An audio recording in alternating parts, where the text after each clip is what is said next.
نبي محمد عليه الصلاة والسلام وقفك كلية بني آدم الله هيو تاريخ مولولات كيسيوردن وحقبتي ما هذا قال لدي وقالي وقرية انت وحلا هيا وحو عني راشمد عني انت نوع هاي وحو عبي وحو كساحنا وحو مره ودي وحو نرقش هذي كبيه سنوع هاي كبتي سالة قرنيا تاكو iyo laba farood bay ahayd kabta nabi maxamed alayhi salaatu wasalaam dheerkeed ciribteedu 7 farood bay ahayd halkan dhexe 5 farood bay ahayd afka hore way u fiiqnay in dal bay lahayd fartu gasho dhexe qabalayn isnaafsam yani kabta nabi maxamed ba maanta la sifeyn kara ama la tilmaami kara noocay ahayd waxa la sheegi karaa timo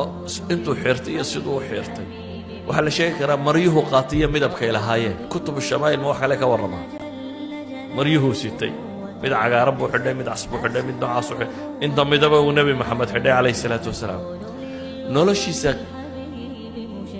musqusha qofka bini'aadamka ma cid baa ka warranta nabi maxamed waxa la garanayaa musqusha markuu galo wuxuu qaban jiray siduu u fadhiisan jiray gacantu iskaga meeyri jiray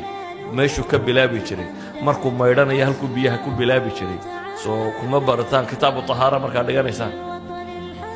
yani qof bini aadam oo xataa musqusha markuu ku jiro wuxuu qabto la garanayo waxa la garanayaa haweenkiisa markuu la joogo biyaha uu ku maydhanayo siduu ugu maydhan jiray halkuu ka bilaabi jiray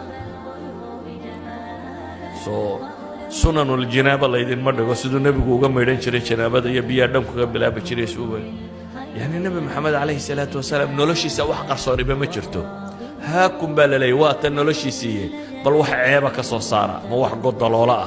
أما وح عن شيء إنه النبي نلش النبي محمد عليه الصلاة والسلام النبي نمت المامس